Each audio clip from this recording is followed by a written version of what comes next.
আজ আমি আপনাদের শার্ক সিরিজের 1990 সালের একটি 1 টাকার কপার নিকেল কয়েনের বিষয়ে ইনফরমেশান দেব এবং আমি যে ইনফরমেশানগুলো দেব সেগুলো অবশ্যই মনে রাখবেন, ভবিষ্যতে আপনাদের অনেক কাজে লাগতে পারে। শার্ক সিরিজের এই কয়েনের নাম হচ্ছে care for the girl child. RBI এই কপার নিকেল কয়েনটি 1990 সালে জেনারেল সার্কুলেশনের জন্য মার্কেটে ছেড়েছিল। এই কয়েনের ওজন হচ্ছে 6 গ্রাম 26 মিলিমিটার সার্কুলার কয়েন। এই কয়েনটি ভারতের দুটি মাত্র মিন্ট থেকে মিন্টেজ হয়েছিল এবং উল্লেখযোগ্য বিষয় হলো এই দুটি মিন্টের কয়েনই হলো স্কেয়ার কয়েন। তাই বাজারে এই কয়েন কিন্তু বেশ চড়া দামেই বিক্রি হয়ে থাকে। তো বন্ধু, শার্ক ইয়ারের 1990 সালের এই কয়েনের দাম অবশ্যই কয়েনেজ বই থেকে আমি আপনাদের সামনে তুলে ধরবো।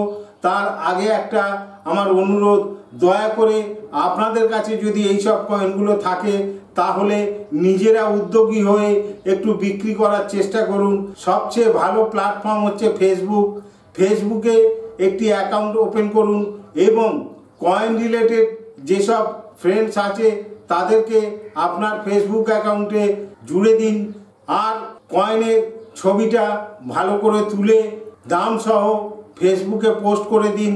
তাহলে দেখবেন অনেক কম সময়ের মধ্যে আপনাদের কাছে যে কয়েনগুলো আছে সেগুলো অবশ্যই বিক্রি হয়ে যাবে। শার্ক ইয়ারের এই কয়েনটা রিলিজ হয়েছিল ভারতবর্ষের দুটি মিন্ট থেকে, বোম্বে এবং হায়দ্রাবাদ। বোম্বে এবং হায়দ্রাবাদ কয়েনের দাম কয়েনেজ বইতে যেটা দেওয়া আছে সেটা আমি তুলে ধরবো।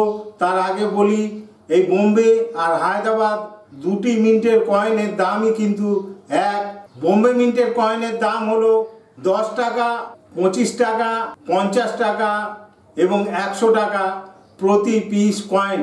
এবং কয়েনগুলো অবশ্যই fine, very fine, extra fine এবং ইউএনসি ও বিইউএনসি হতে হবে, তবে কিন্তু 100 টাকা বা তার বেশি দাম আপনারা মার্কেটে পেতে পারেন। ইউএনসি বা বিইউএনসি কয়েনের দাম সবসময় বেশি হয়ে থাকে, আমি আমার প্রত্যেকটা ভিডিওতে এই কথা বলে থাকি।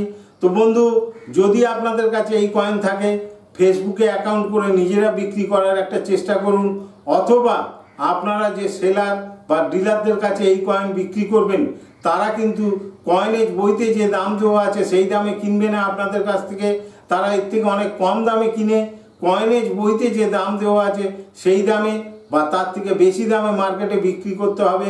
তাই সবচেয়ে ভালো আপনারা ফেসবুকে একটা অ্যাকাউন্ট অবশ্যই ওপেন করে নিন।